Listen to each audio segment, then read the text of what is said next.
Hey everybody, welcome back to Sessions, the podcast about the esports and gaming industry and the people who work within it. My name is Matt Demers and I'm your host. Today is our 6th episode, recorded on July 6th, 2016, and published on July 7th, 2016.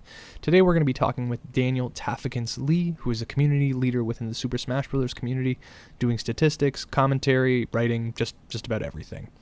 We're going to be talking about a lot of stuff in this one, from building your own brand to time management, and also serving as an advocate for people within your community to kind of pull up their socks a little bit.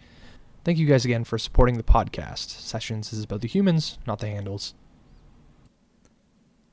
Hey Dan, how are you doing? I'm doing well. Just chilling, relaxing today. It's kind of like the calm before the storm for the Smash people anyway. It seems like, Evo is just a few short days, weeks, I guess, 2 weeks, I guess. Week and a half at this, a little over a week, so I guess like 8 to 9 days. Yeah, for those who don't know, the Evolution Championship Series is like, I don't want to say the Super Bowl or like World Cup or like use any of those tired analogies, but it's one of the bigger fighting game tournaments, if not the biggest. And Smash usually, at least the past couple of years, has had a pretty prominent role in it. So I guess, do you enjoy Evo? Like, I guess tell me a little bit about your Evo experiences over the years. Okay, so it's been this is actually going to be my 4th year at Evo. It's some place that I've always wanted to go to, but never really did because I didn't have enough of a reason until Smash came on board. Definitely exciting. This year they're going to be at the Mandalay Bay, so I'm not sure what that experience has been, but it's definitely really big and really exciting. And it's Vegas, so it's the glam, the glitz, and the games. Everyone kind of goes a bit nuts. I don't want to say goes a bit nuts, but just from my experience going in 2014, people aren't just totally focused on the tournament. They usually are there to have a good time as well. Definitely. I mean, there's a lot of people that eat good food, you go clubbing, you can gamble, so you have all the Vegas stuff. Yeah, that was something that I kind of noticed about like World Championships for like Dota or League of Legends, is that it tends to be a little bit of a family reunion for people, mostly just because if you're, I don't want to say if you're anyone of prominence, but if you are anyone that, is going to be there, you're going to be there anyway. So you're going to see other people that you either know or that are kind of prominent in the scene as well. So, especially for Smash and the fighting games where you guys are competing at like a local level or a face-to-face level rather, it seems like it's a little bit more of a social event, or I wouldn't say more of a social event than a tournament, but it's definitely more of a social event than say like TI or the League of Legends World Finals or something like that. Yeah, it's definitely because we don't get to really, play this game online, so it definitely has that family reunion feel to it. But the one unfortunate thing is that because it's so big, I don't get to, hang out with everybody that I want because I usually have a big list of people at the very least I want to say hi to, but I can't even do that because of the size and how jam-packed the weekend is. And I assume you've gotten a little bit busier over the last, I want to say the year and a half anyway, where you've kind of started to step up a little bit more in terms of writing, not only for community sites and that kind of thing, but for other sites like, ESPN, Yahoo, Red Bull, like the major publications that have kind of shown more interest in Smash. Yeah, definitely. When I went first in 2013, Smash was just on the verge of getting really big. The documentary was going to come out a few months after that. And so I went in as a competitor, like I was still like a fiery player, borderline top 50, and that was my only focus at that event. But now I got to interview these people, or I got to think about what to write for ESPN, or some other community leaders want to get my thoughts on how to grow the scene. So I definitely have a lot more things I need to juggle at an event. So it's a lot more business related than kind of just enjoying Vegas and enjoying playing the game as a competitor. Has that changed the experience or like how you kind of like look forward to it? Definitely. I mean, it definitely does feel like a lot more work, but I know that it's really important to get things done while everybody is there. And I look at it in terms of how much influence I have. So if I were to write a really good story as opposed to not writing anything, that's the difference between like thousands of potential new eyes that would be able to see the game. Do you feel a little bit of like obligation to be like the guy who tells the story right? Yes, because I worry sometimes when new people try to get into the scene. I know it's a little bit nervous for them too, that they're not going to get the facts right, or maybe they're not catching the right narrative that the players actually feel. And I feel like I'm in a very unique position where I am personal friends, and with a lot of these people, I go to their child's birthday party, and we have late nights together, and we have a very intimate experience. And I also have access to the general public to share those kind of stories when appropriate. So how do you kind of balance like doing, I don't want to say the responsible thing is writing, but just like you kind of have a status as both a community leader and someone that's like writing about this, the scene. How do you kind of balance the responsibility to both jobs? Because if you were in a situation as like a journalist or a writer or something like that, you might be kind of influenced to sugarcoat some bad or some worse parts, or make things seem a little bit more than they actually are. Like, how do you kind of balance both responsibilities there? I've mentioned it a few times in stream, and it's definitely a big struggle for me because there's no barrier between media and player. And even when I'm just reporting statistics, which gets it's as objective as it gets when I just present win-loss records. Some people have taken a lot of offense to that. Sorry, continue. So it's hard to really navigate because I'm more objective and hard line than most in the community because they're in their late teens, they're in their early 20s, and so they're not really used to getting criticized in any sort of way. And I just kind of have to play it by ear to see like where I can push my limits. I was literally about to ask that because I've noticed some of those conflicts, I guess, between just like it's a weird thing that I kind of thought about a little bit a while ago, where it's like the Smash community for a while felt like everyone had an equal voice, or everyone had like a voice, or I don't want to say a right to a voice, but it felt that their voices at least could be heard. And now it feels like it's receding a little bit, where you have to kind of be like, I've been here a lot longer than you. I know a lot more about this game. Like, I don't want to say to directly telling them, shut up and let me do my work, but there's kind of that. I'd imagine there's that temptation a little bit to kind of pull the experience card. Yeah, definitely. And I've been trying to work on mentoring people in general to write Smash, because it would be kind of tragic if Prague, another community figurehead, and I were the only story writers.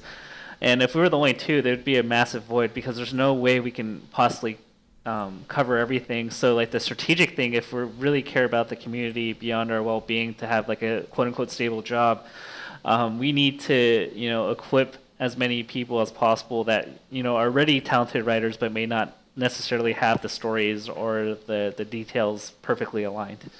So for like people who don't know you, you are a NASA employee. You are a ESPN/writer. Try to do like the competitor thing every once in a while. Like how do you kind of balance all that work? I mean, you're also trying to be patient enough in order to try to mentor people, and then also be visible enough in order to try to grow the community. It's like how do you personally kind of make all that happen without going nuts? I get that question pretty often, and I think the main thing is that planning ahead to see what my goals are, both from like a month-to-month basis and from a day-to-day perspective, are what ultimately help me move forward in a way that's very productive and efficient. And what I mean by that is I look at the larger goals of what I want to contribute to the Melee community. Let's say I want to make it so that stats are accurate. That was my goal for 2014, where I want to make sure all the stats were correct because a lot of them were saying it wrong. And that's what created Tafostats. And I created that website for that sole purpose. And I was so focused and ingrained on that. As far as the day-to-day level, I work from 6:30 to 4. But fortunately, unlike school, after work ends, I don't have to think about it anymore. And then after good. 4 o'clock, usually I go for workout, and that's where my ideas come in, because I get to clear my mind as I exercise. And then I go to an office space, which is actually where I am now, from 5:30 to 11 o'clock, and I just do work. And I usually set a list of 2 to 3 things that I want to get done. I don't usually always get them done, but it's like I always want to make sure that I have something in the queue. So like, I guess the best analogy I can give is, let's say you're baking a cake, right? And you put it in the oven. You don't just stand there and wait for the cake to bake. Like, there's so many other things you can be doing while that's happening. Like, you can be washing dishes, you can be cleaning up, or you can be doing something else while that happens. So I always want to multitask in a way that's very efficient, and that I'm always going to be doing something. So from what you were saying, I guess you're at an office space. Is that something that's like afforded to you through work, or do you pay for that separately? I actually pay for that out of my own pocket, and it's a really nice space with good internet. They have like water, coffee, beer. It's cozy, air conditioning. I only pay 150 a month, which I think is a That's not steal. bad. Do you have like a do you have a dedicated desk? No, but it's nights and weekends, so like it's pretty much empty when I come in.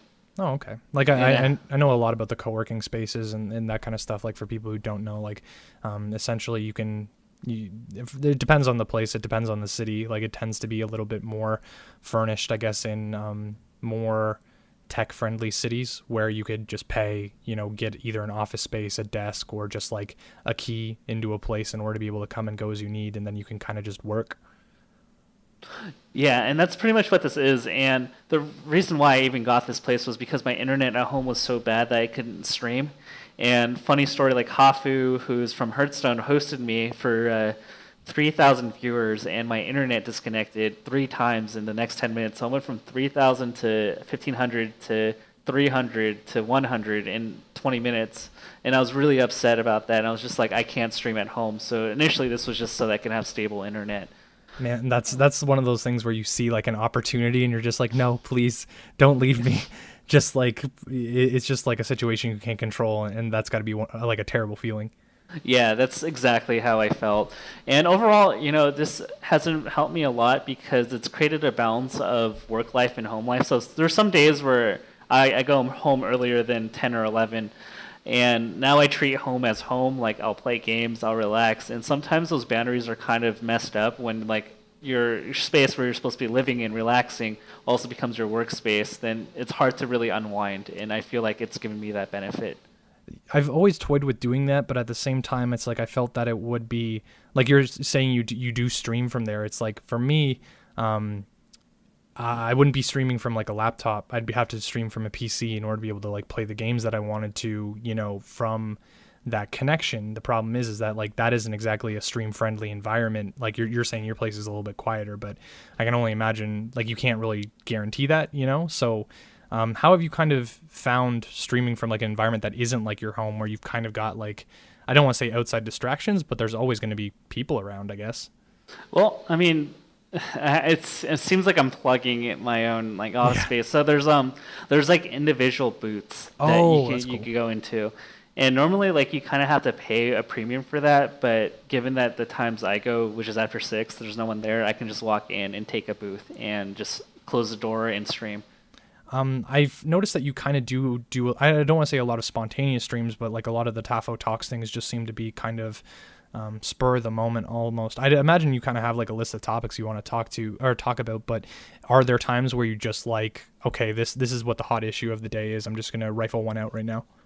Actually, the funny thing is that probably the majority of my TAFO talks are spontaneous, and I built TAFO talks out of a need because we used to do something called the Melee on Me podcast, which featured 3 other community leaders in the scene. But the problem is that it was way too slow. It only happened once every 2 weeks, and there were more pressing issues. And so I used this as an avenue to talk about things as they kind of happened within a day or two. Something I also noticed, like I've talked to you about this a couple times, is that like the format seems to be very similar to like Thorin's Thoughts, which was something that was done for, I don't want to say just for CSGO, but for League of Legends and other esports and that kind of stuff. Debate, like there'd be like an issue. I don't want to say like it's not like a hot take because it's usually a little bit more informed than that, but it's just a need to, okay, like, here's what I'm thinking about. People usually want to know what you're thinking about. It can be a little bit more nuanced than just typing out a couple tweets or a blog or something like that. And it kind of builds you as doing this video thing. So how much kind of influence, I guess, have you taken from that? Definitely a lot. I mean, the Crimson Blur and I have kind of talked about the need for a community analyst because, not to like really brag too much, but there's not too many other analysts in the Smash community. And what kind of spurred it on was me just like kind of grafting through social media to see what the perceptions were during an event as matches were happening, and yeah, just what the general social media vibe was in regards to impressions of what they thought about players, what information was being talked about, And because the community is a lot younger, I'd say most people have come within the last 2 years. There's a lot of misinformation and a lot of misperceptions about players, their history, and their skill sets. That I felt that whenever I read something that's like inherently incorrect from what I know and what I've grown with the community, I just felt like, okay, this probably needs a Tafo talk to clarify and to correct some of the misinformed opinions that are going around. Have there ever been like any moments where you're just like, okay, this isn't worth arguing? Like it's just so wrong, or just like I don't really care about it that much to even correct it? Because I'd imagine you'd kind of get a little bit, I don't want to say nitpicky, but like you kind of have to choose your battles sometimes. I think the biggest annoyance, I mean, and this is like, I guess where trolls will be trolls, is like when I present factual information and I present insight and I bring up evidence and I even bring in gameplay clips to bring my argument. And then people go like, okay, like, no, you're totally wrong. And, I'm fine with, people disagreeing with me as long as they bring, evidence to back it up. But then like nothing really happens. And then it kind of goes into this like anecdotal thing of what their friend told them. And I'm just like, no, that's not completely true. And then I realize like no matter how much information I bring in you'll never win. Like I'll never win. Yeah, exactly. Yeah, sometimes the only winning move is not to play. Especially in those kind of arguments. Do you find that like the kind of flip side of that coin is that people can very much like throw the elitist term out, I guess, and that'll kind of happen with any kind of, I don't want to say ruling class, but any kind of like prominent group that kind of shapes a community's direction. Do you ever kind of get any of that? I mean, definitely. I mean, there's always the jokes of the Melee It On Me conspiracy that there's like a group of people that control everything as if like there's some like Illuminati thing going on. But at the end of the day, like, I promote content from newer people in the community as long as it's done cohesively and done well.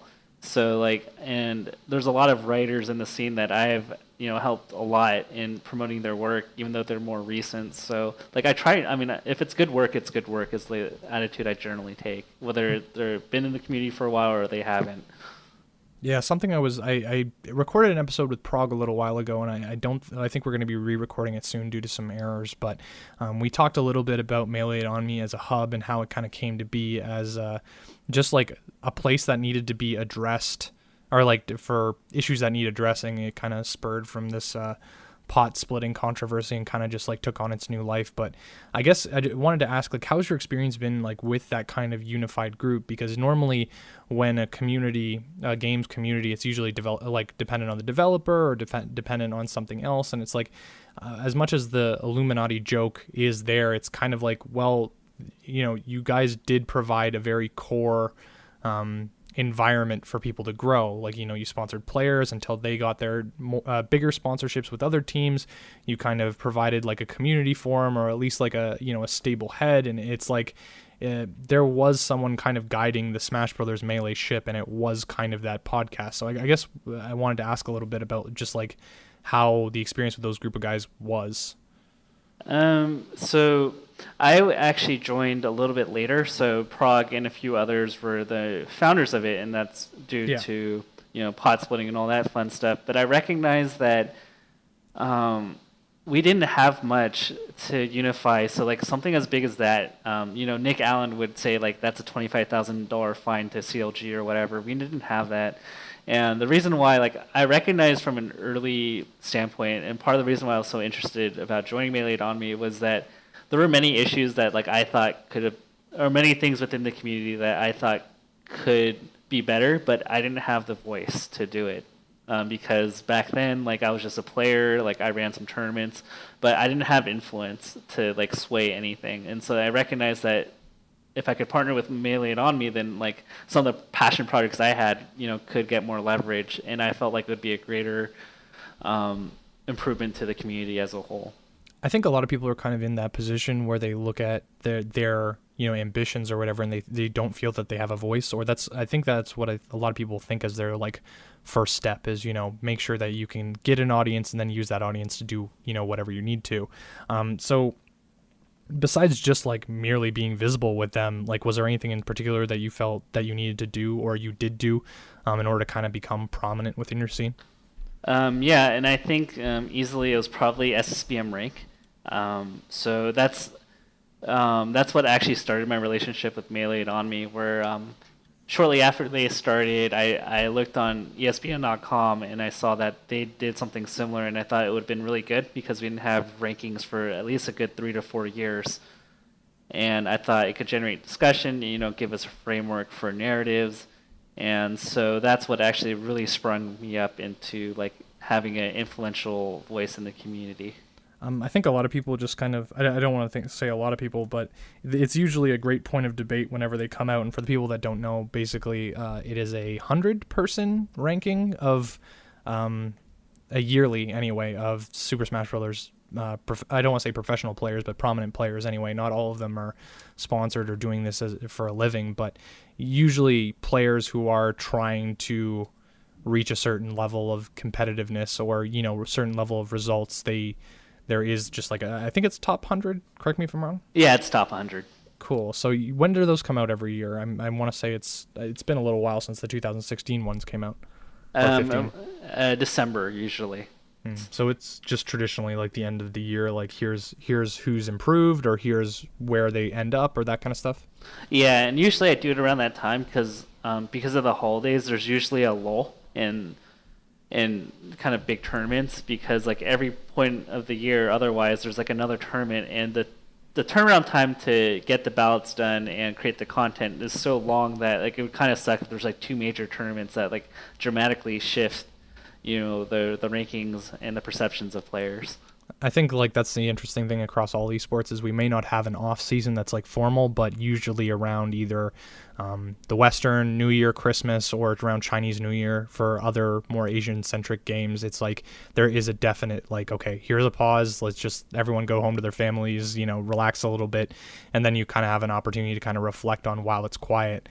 Something that I've noticed, and I think a lot of other people have too, is that it seems that there's a major or a giant event every weekend now. Has that made your job any more difficult?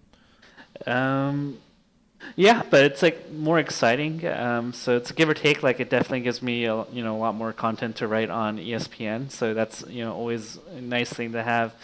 But at the same time, this means that for at least Tafostats, my database, I have to check more data.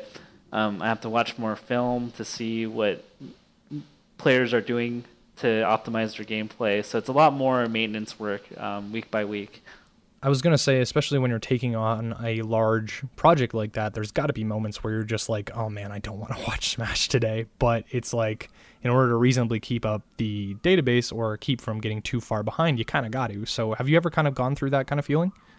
Definitely. And I mean, when you're grinding, and like I mentioned before, I'm working from 6:30 to 4, and then I'm working 5 to 11, on Smash content. If you, kind of piece that together, that's about like 14 hours of work a day. And like, it's hard to maintain that schedule. And sometimes, because like watching film can get kind of tedious, especially when you kind of know what the outcome is and kind of what like is going to happen, that it can get monotonous.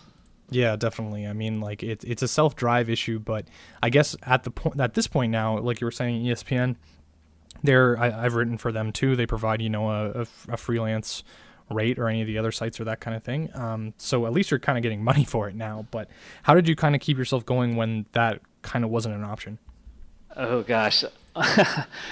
So to give context, ESPN recently, got me on their freelance team. I think I'd say Genesis 3, so that was January this year. But there were 2 years where I was not getting paid at all, writing on the Melee on Me blog, and I tried everything to figure out like, is there a way to monetize this? But back then we actually didn't have any writers, so like I wanted to write. I wrote like there's a stretch where I wrote 5 articles a week, Monday, Tuesday, Wednesday, Thursday, Friday, just to make sure that Smashers would stay interested and people on the outside would stay interested in Smash, because I knew that this was important for the game. So because like I knew this was super important and that we need to have the stories continually written and the narratives, continue to have good pacing to it, like I knew that this had to be done to continue to grow the game. Do you think that kind of grinding process is really valuable for people who are like want to kind of take it a little bit more seriously? I guess like I don't want to turn it into like a back in my day, I had it a lot more rougher, but it's like people who are just coming into it now or looking to start their own writing project or something, they kind of don't have to go through as much. I don't want to say they don't have to go through as much grinding, but the opportunities are there, whereas before there just wasn't any.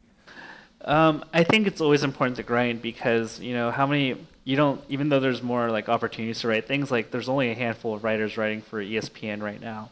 And like in order to, get paid for your writing or to get recognized and to have people perceive your writing to have enough value that they're willing to pay for it, you have to grind, you have to put out work, and you have to get yourself noticed. And, that's how I built my social media brand. I think I'm at like 20K followers on Twitter, and I think 2015 was a year where I really told myself like, hey, like I need to build my social media brand so that my content has more value.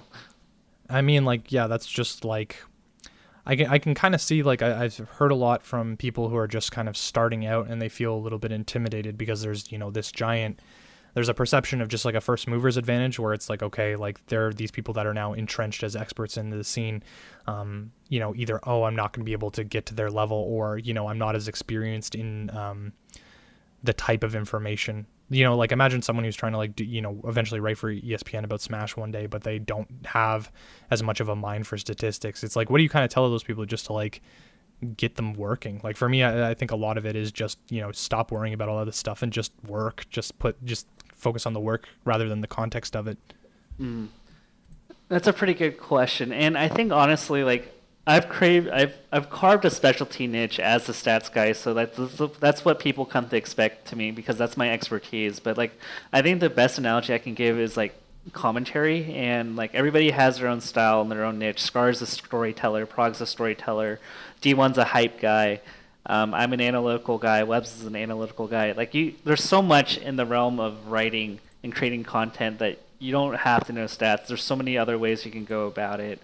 And chances are, like, with like any given event, you could easily think of like 20 to 30 stories that you could write, and not all of them need statistics. So I would just say that just pick something you want to write about and just go for it. Are there any storylines that you're looking at that might feature like less than prominent players, and you're kind of like, I want to write about that, but I'm not sure how well it would kind of be received by the community, or if it would be kind of worth my time to do? Do you ever kind of like run into that problem where there might be something that you might not think the effort is kind of worth it? I mean, I'm a huge. I went to the esports. Is it GDC, the Game Developers Conference? Yeah, GDC is the Game Developers Conference. And I went to the esports storytelling one that featured with Damien and Brittany and I think Travis and the StarCraft 2 guys as well. Yeah. And they talk about humanizing the journey, and the hero's journey is like always something that like I love to follow. Yeah, it's a classic trope. It's great. The kind of issue is that there are certain players where I'm kind of interested in their journey to improvement, and then as I hear more, it's like kind of generic, and so it's not like interesting enough for me. Not everyone's got a dying grandma that they have to like raise money for or something like that. Sometimes it's just like they just want to play video games. And sometimes, that's a story of itself. It's important to show that, like, you don't need this super freak accident to, like, get good at Melee, but at the same time, it's not, like, very interesting, and I'd probably have to really grind and really, like, dig deep to, like, have the discipline to write a full, like, 800 to 1,000 word story on something like that. Yeah, I've kind of run into that problem myself sometimes where you're just like, okay, like, how do where do I cross the line between being this player's like personal champion, being like, okay, this guy's worth like paying attention to when everyone else might not, Yeah. So overall, like, I think the main thing for me, I mean, it's like cheating for me, and I don't know if I could give the best advice, is because I have so much access to the players. Like, I went and I talked with Mango, who's like one of the best players, and his mom and his sister for like 30 minutes on 4th of July. Yeah. And like them talking about making T-shirts for Evo, and how his mom literally said like, last year he didn't have the drive, and you can tell, but this year, like, I see the fire in him. Like, that's information that those are money quotes. Yeah, like, those are money quotes right there. Like, not everybody has access to that, so I don't know what to say to people that just don't have access to that kind of privacy and that intimacy that only few people have. I kind of look at it just like because that Melee It On Me, group was very centralized to things. It's like as you guys transition over to other roles, it's like there's that inherent trust built up there. I find that the access usually comes with trust, where the player can usually see you as a real person rather than someone who is trying to just get something from them and then leave. Like probably the more unsuccessful interviews or the unsuccessful pitches anyway are players being like, they only want to talk to me because I'm good or I'm famous or like I'm on a big team. They have nothing to offer me because they're from a smaller site or, whatever. I don't like the publication that they're writing for. They only want to kind of exploit my story and then just peace out. I get nothing from this kind of thing. So right. I think that's a great benefit that you, like people like you or the people who work for Twitch now, Crimson Blur, D1, or Scar, Toph, that kind of thing. You guys have that vote of confidence from being just players and then moving on to more professional roles where that network that you've built up is actually very valuable. Yeah, definitely. But I think, as like, we're kind of talking, like, I guess, if I were to give some advice, like if, you want access, I think if you can create some like good pieces and like get some of your friends that might be kind of connected to retweet, and if they're really good, like you can catch a top player's eye. Yeah, I definitely noticed that. It's imperative, but it's like I've always found that it's very hard to kind of balance asking for that kind of stuff. I guess like the people that are retweeting have to almost take a chance on you, right? Like they have to take a chance on either it blowing back on them because you're like you're promoting someone that you don't necessarily know 100% or that kind of thing. There's always chances for that to blow up in their face, so it's almost you have to ask them for the favor and then hope that you don't screw it up for them almost. Yeah. And then also like kind of like I guess like the way you kind of do is like Inception. So like by the time you meet a top player, it's like, oh, like, hey, like, oh, I wrote this article. It's like, and then like, oh yeah, you wrote that. Oh, cool. Like I read it. And then like building relationships from tournament to tournament. I've seen some people that have been pretty successful, like coming from like an outsider's perspective, like, and then going in and, being at least buddy enough that they're willing to like share a story with you. There's the typical things that apply, like don't be overly weird about it, like don't like recite all their accomplishments or be overly fanboyish, and just be normal. At least that's how it works from the Smash community. And like you have easy access to them in some ways. Like you can go to dinner with them after a local usually, and just build a relationship slowly. And then over time they'll just go like, oh hey, like yeah, I'll love to do the interview with you. Like I said, it's just mostly about coming off as a real person. Like I think the most I wouldn't say egregious mistakes are just usually the ones that have me kind of face palming a little, or the people that assume that they're like friends with that person based on the very small amount of time that they've spent with them. It's like you kind of have to realize that there is like a little bit of a barrier there unless you're unless it kind of changes. I don't know. Like I've seen journalists or just like people start off in a very professional relationship and then transition over to friends, but sometimes it's a lot easier coming from that friendship thing first and then needing or like being able to leverage that for more professional stuff. Yeah, I mean it's always like person to person. Like for example, Armada, we're friends, but like you can keep a pretty professional relationship with him, whereas like Mango, like he's gonna be pretty friendly with you. Yeah. And like Hungrybox, he'll recognize like the importance of publicity and interviews, so like he's willing to give you good juicy quotes, like even if you don't know him super well. Yeah, it's all about the person who knows how to play the game, so to speak. Like you were saying, some players recognize the value of the promotion, and they're kind of smart enough to be like, okay, if I'm more prominent, that means there's a greater chance for me to grow my following, present more value to my sponsor, or my team, that kind of stuff.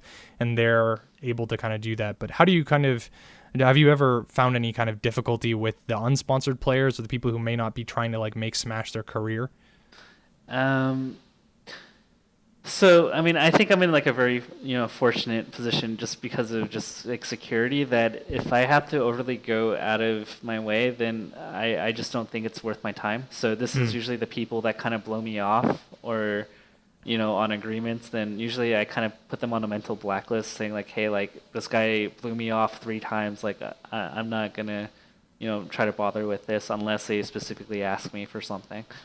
Well, I mean, it's like dating, right? It's like you can only try to reschedule with a person so many times before you're like, okay, I'm just not going to put any more effort into you. And if you want to come to me, sure, fine. But like, it's just a waste of my time at this point. Exactly. But we're in a weird transition state where, a bunch of players are looking to get sponsored. So, for example, when I did an interview with ICE and Nintendude, and I believe S2J, just about like what they thought about the summit and like why they should get in. And then I had like 4 people within like the week ask me if they could get interviewed, and these were like top 50 level players. It's almost like they're kind of catching up and being like, okay, like this is a possibility now, as opposed like I'm just thinking about like how there was kind of like the first wave of sponsors where it was just like Mango and Armada with Alliance, and then even just like SFAT or Pew Pew before SFAT on CLG, and then Leffen being picked up by TSM. It's like all the people or all the teams that were interested at Smash at kind of an arm's length, they're all like, oh wait, we can kind of just get Smashers for relatively cheap compared to like the rest of our teams, and have them represent us. And it's a very positive and very kind of rabid community anyway, so it usually gets a lot of representation. I'm thinking about Mango. It's like I've talked to Jack Etienne about him and just like the sponsorship in general, and he's just like, yeah, it's the best money I've ever spent, because he works so hard to make sure that he's presenting value both to his fan base and to us. So like, he wants to be there, he's not taking it for granted. It's definitely like a interesting position, and I think for the most part, there are a few exceptions, but like Smashers like kind of value the overall branding of our game, and like we realize that like we're ambassadors and we have slip ups, as a community. We're not perfect, but I think a lot of people realize the importance of like keeping the game image good and the community good, so they're generally on the good side of PR and doing all this stuff. Has there ever been any players that you have to like kind of nudge them in the ribs and be like, hey, like you should be trying more to like actually do things rather than just focusing on the game? So I think this was like a big thing that I think most top players didn't realize 2 years ago when the sponsorship game was kind of happening. Like people just thought that, oh, if you're ranked higher than this player, then you should get sponsored. And that's not how the sponsorship market worked. And I think slowly people began to realize that. And Prague, I watched Prague, Prague and Scar and their relationship with PPU prior to CLG tell him all the things that he needs to do as an ambassador for the game to kind of grow his personal image, and that's not all about rankings to get on a team like CLG. Hey, I rewrote Kevin's resume that he sent to CLG. So I know that feeling. I've definitely had a couple people come to me with resume problems, and me just being like, all right, like here's how you make it. Like it's a simple thing, but sometimes you have to just be like, okay, this is how much value that you push towards either a publication, like if you were a writer like you and me, or if you were a player just looking for sponsorship, or just like if you want people to pay you money. It's not just like you can just do the exact same thing that you always did and just happen to have a shirt and get paid for it. It's like, you got to like work backwards a little bit. You have to make it worth your while for the team. And especially if you can change how, like you're producing content, or how big you are in the community in terms of people listening to you or your Twitter following or whatever, that does matter over straight results. Definitely. And so I think most people are starting to realize it, and that's similar. We've done similar things with, SFAT, and now we have S2J who's looking for a sponsor. Generally speaking, if they're very abrasive or like ignorant of it, then there's only so much I can really do. And there have been conversations in the past where I'm like, this person's not going to get sponsored because of X, Y, and Z. And this person is, because he is doing X, Y, and Z. And I've had a lot of people go like, no, you're wrong. And then now they're realizing, hey, like, you were actually right on this. Yeah, it's kind of just like a weird thing where it's kind of clashing between I don't want to call it a clash, but it's just like an overall overlapping of like traditional esports stuff. Like, I want to say that a lot of the teams that are getting involved in Smash either have roots in kind of like League of Legends or StarCraft or, other giant esports. And it's like they have a decent experience base to work off that Smash doesn't necessarily have. I don't want to say collectively, but they're looking at things more of a business as like the general Smash audience might, you know? Yes. And so, I mean, I think that's a pretty good point because, even when you look at events, Smashers assume that every large TO is rolling in like hundreds of thousands of dollars and that like magically they can conjure like a $50,000 pot bonus without developer support. So generally speaking, because we're so young, we're generally, as a community, we're naive about how business models work and how like the esports industry as a whole kind of works. Do you think that now that more people are kind of getting a little bit older, maybe working outside of Smash, in terms of like real jobs or like, living on their own or graduating post-secondary or even just going to college, university, whatever you want to call it. Do you think that kind of helps, at least from a leadership perspective, where you're like, okay, like we understand how much money it takes to make money. We can kind of be a little bit more mature about this now? I think the people that aren't like 100% into Smash generally understand that as they go to college or they try to like work a business. They realize like, yeah, it takes a lot of work to actually be profitable. I think the people that have wrapped their lives around Smash, it's kind of like a foreign world to them because they listen to what they hear, they see what like League of Legends professionals get, and like they see what Dota 2 gets with the Invitational, and just magically assume that Smash can just get those things.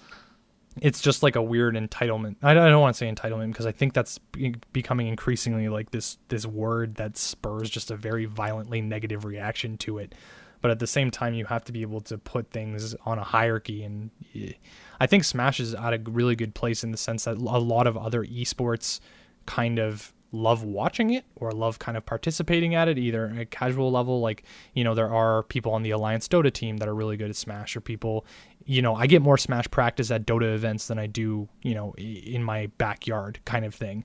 So you kind of have that background fandom running, but at the same time, there is kind of a realization that it isn't really on the same level as like Dota or League in terms of just like being a giant global property that makes a ton of money and has a huge audience. Definitely. And so I think, the best way like I go about like explaining it is like doing a thought experiment with people that kind of are a little bit ignorant. It's like saying like, okay, if you were the sponsor, like, and I had to convince you for $50,000, like, what would you want? And that usually gets them thinking enough to go like, oh, hey, like I might not actually be making money on this.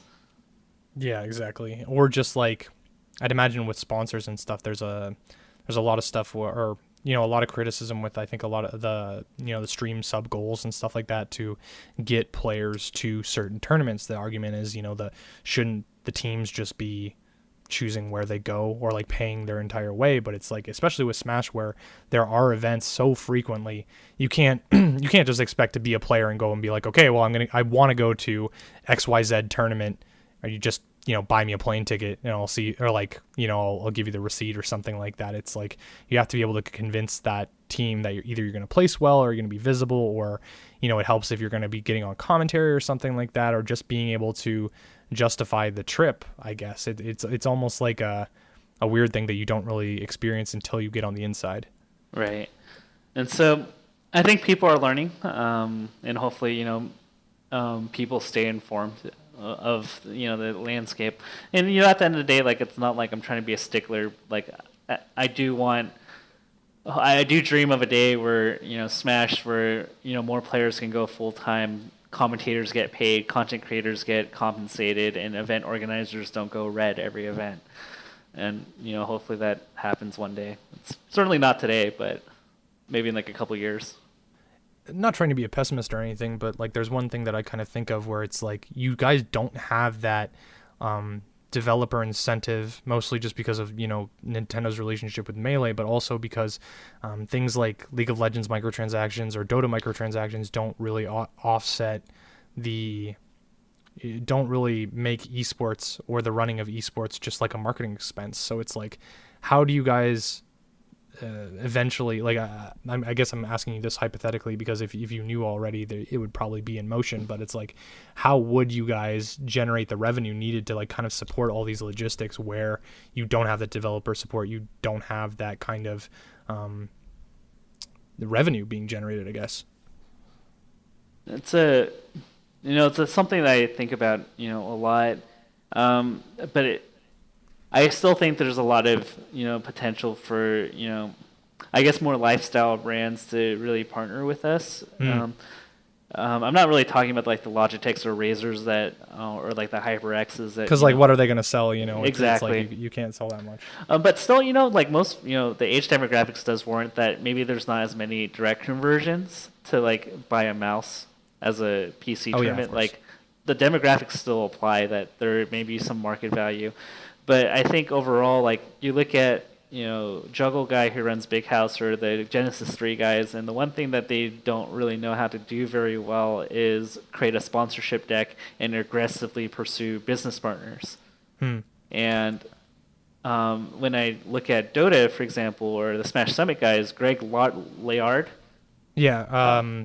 Sorry, what's his name? I don't remember his last name. I just know it's Laird. Like he's a dedicated sales guy, and for me to see like them get the viewership they get and like be able to garner a full-time staff of like 9 people like tells me that like Smashers have a long way to go of potential that they can reach out to different brands to partner with that could like give them money. Yeah, sorry for the people who are listening or wondering who that is. That's Greg Laird from Beyond the Summit. Basically, like he only rejoined them recently, and that was something that really blows my mind. Every time I go to a BTS, like I've been to their office twice now for hub events doing social media for them, and it's just this huge like realization. It hits you every time, and you're just like, Dota isn't the number one esport in the world, and there is tons of like roadblocks, especially when you're trying to compare it to like League of Legends, where the user base is younger, there's way more people playing, like there's more of an investment from things like Coca-Cola and other things. But you do have this group or this company rather that has grown so successful at it that they have like a physical office, and this is what they do all day. It's just like they've made the mistakes, I guess, and have the experience in order to kind of transition into other games.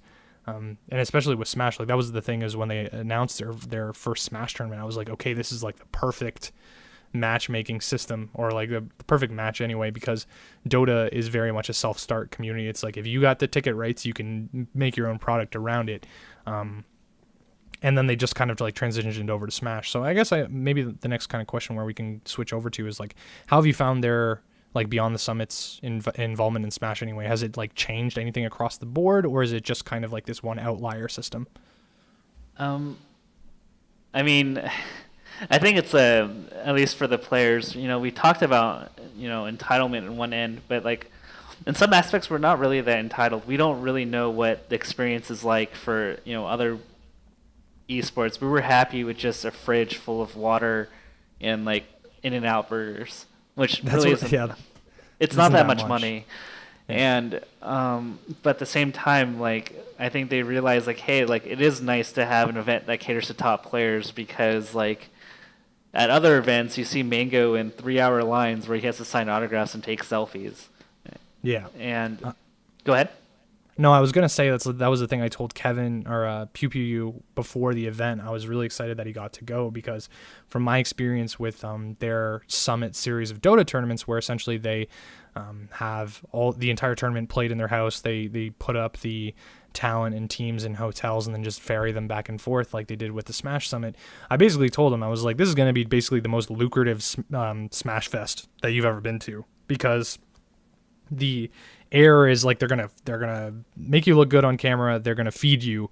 They're going to be able to provide you an environment where you're going to be able to practice privately or well, or at least comfortably. It's going to be much different than anything that you've experienced in terms of either MLGs or other big tournaments or whatever. It's going to be completely just like alien, but it's going to be a very good environment for you guys to at least like grow and see what could happen, at least from this kind of invitational format. Yes. So yeah, I mean, I think Kevin enjoyed it, and I think he was aware. So I guess like you're the one that really prepped them for it, because you seem to know what's up. So yeah, I think it's nice to have invitationals. It's a nice change of pace, and I think the top players feel validated in that. Like honestly, for like the work they put in, like I would love for them to have like 5-figure prize pots. It's kind of sad to see, I know this is its own controversy, to see a person travel get fifth place at a 700-man event and go negative for the event. I think it's kind of tragic for me.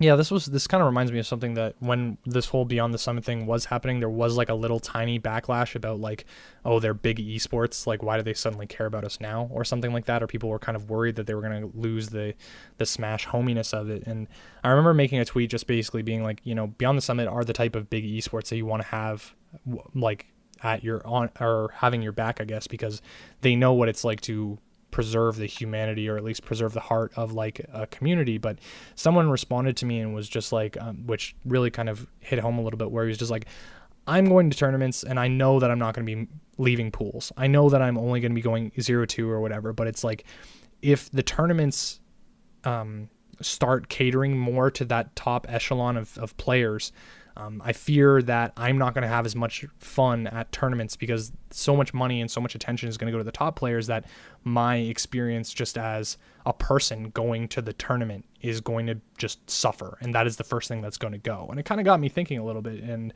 especially when every once in a while the debate over whether top players should skip certain rounds of the pools and that kind of stuff comes up. And it's just like, how do you differentiate? Like both people have paid the same fare, so to speak. They've paid the same entry fee. It's like, isn't there kind of like an expectation that they've been placed on the same footing? So how do you feel that Smash is going to kind of balance that need to focus on top players because of their marketability, while still having that lower tier? I guess I don't want to call it a lower tier, but you kind of still have to focus on the rank and file entrants, like the non-ranked people, or those people who are just kind of coming for fun. I guess I was just curious about it. It's a really difficult problem. I mean, it definitely is. And I mean, I think it ultimately comes down to the individual TOs and what they're marketing towards. You have the FGC events like Combo Breaker and CEO, which, like CEO has community effort in its name, and it's for the community. And so those events are going to be catered towards, the person that actually comes and plays, regardless of skill level. But at the same time, this is something I've witnessed firsthand, watching Smash grow in the 3 years, is that 3 years ago, new players weren't flocking to Mango and having these kind of socially exhausting conversations with him all day, whereas now you see these top players and they can't literally walk for more than 10 seconds without somebody demanding an autograph, or demanding a friendly, or demanding a selfie. And they want to serve everybody, and they want to make people happy. And I'm not sure if it's a fair comparison to say, yes, on one hand, like everybody does pay, the same amount of money, but like how many people also come to an event because Mango's at an event? Like if you had like Mango go to a random Chicago local, like how many extra people would he bring in venue fee? So I think there's extra value in having a Mango or an Armada at an event. And, an average spectator or average player is not going to have to sign autographs for hours a day. And that's something that Mango has to do every day. And so I don't know if you can necessarily call their experiences equal when one person's demanded to do a lot more work than the other. I guess it's more of just from a competitive standpoint, where it's like, if you're going to be entering the tournament for the same fee, it's like, why should one person just like all of a sudden get to skip a group or skip a pool or something like that? It's more from the competitive standpoint than the social one. I can usually understand the social one. Gotcha. That's kind of like a harder sell. It's just more of like, to what you're saying, it's very difficult to put a tangible dollar value there, because it's like, you don't know literally how many people that player brought, so you can't be a player and be like, okay, those 20 people came because of me, but we have no way of saying that for sure. So for a TO to be like, okay, well, you have no way of proving that, why should I give you more money, or why should I, cater to this or whatever? It's a very weird balance in terms of, I think a lot of the things that make Smash attractive is its approachableness, mostly from a game perspective and from the players and from just the community in general. And it's like, how do you balance keeping that approachableness, or the ability to approach it, I guess, with having comfort or having those kind of boundaries? It's such a weird decision to make. Definitely. So if we're going to talk from a competitive argument, I mean, I think if you have like a firm system of some sort, MLG did this 2 years ago. And if you just say like, hey, if you enter these events and accumulate enough points, like the top 12, get to skip whatever, I think it's a very fair system with expectations that like, hey, like, okay, like he within the constraints of an event did manage to qualify for like whatever they earned.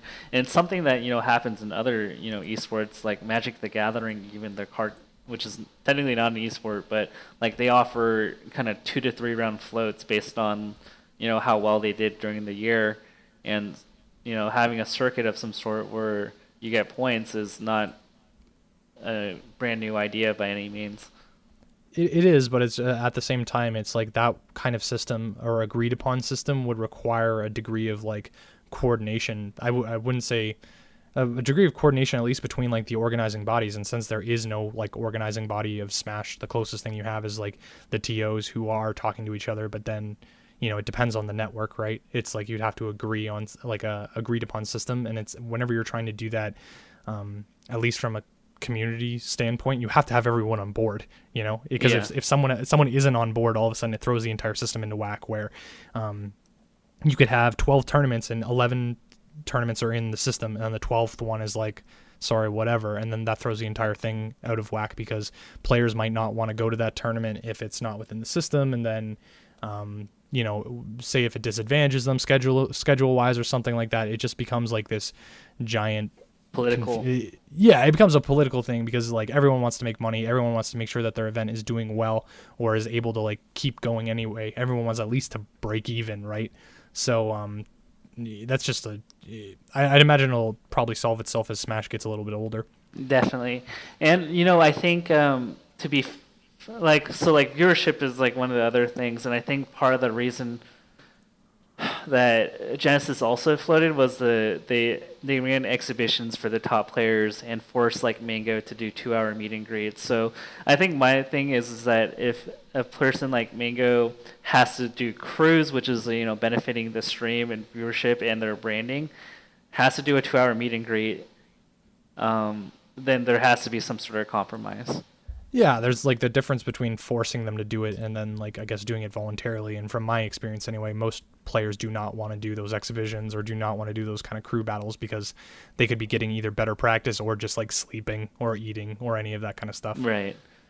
I think that's a good point to end off on, mostly just because I think that like Smash has this potential. Like for me, I always say that it's the great equalizer where because so many people have either played it in high school or post-secondary or something, they have that awareness of they've played Fox and they know how fast that they can move Fox, but when they watch Mango do it or they watch Armada or whoever, other Fox mains play Fox, they see how fast that they're doing it. So there's an instant transition or there's an instant transmission of context where they're like, oh, that's amazing because like I know how fast I can do it and I'm seeing how fast they can do it. So like I think that that's what makes Smash so approachable, at least from the West, because obviously Asia is a completely different beast in that regard. But that's why I like Smash. Like I played Melee in high school. Like I mained Roy over Marth because I hated Marth aesthetically, and like going back to it, you're like, oh okay, now you understand why Roy is so bad, or you get like an instant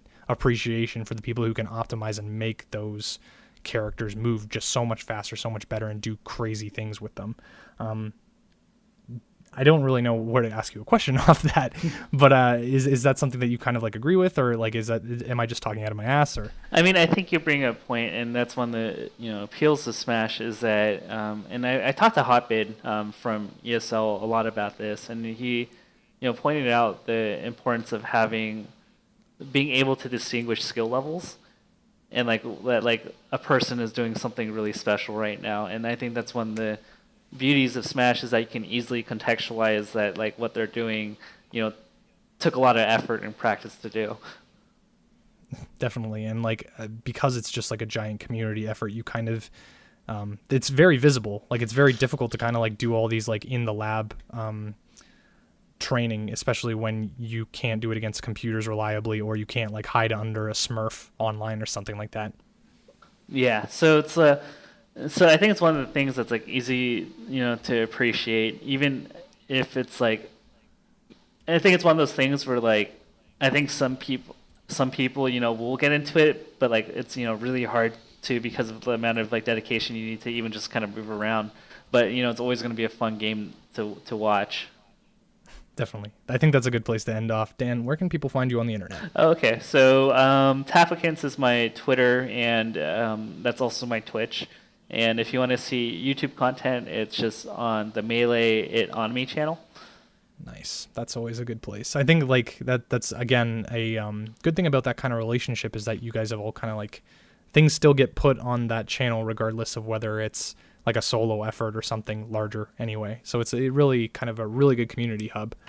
I think that about wraps it up. Thank you so much for being an awesome guest. I think you're my first Smash-centric guest. Like I said, I interviewed Prog before, but we have to kind of reshoot it. Thank you guys again for listening/watching to this episode of Sessions. If you're watching it live, again, thank you on my Twitch or on YouTube, or if you're listening to this on any of the other places you can find it, iTunes, Stitcher, or Google Play. If you want to check out sessionscast.com, you'll be able to find the archive post for this along with all of the details for the show notes. You can also subscribe to us. All the links to subscribe to us are all there. If you want to support the show monetarily, you can by going to patreon.com/Matt Demers. I'll see you guys next week for another episode, but until then, have a good one. All right. Thank you. No problem.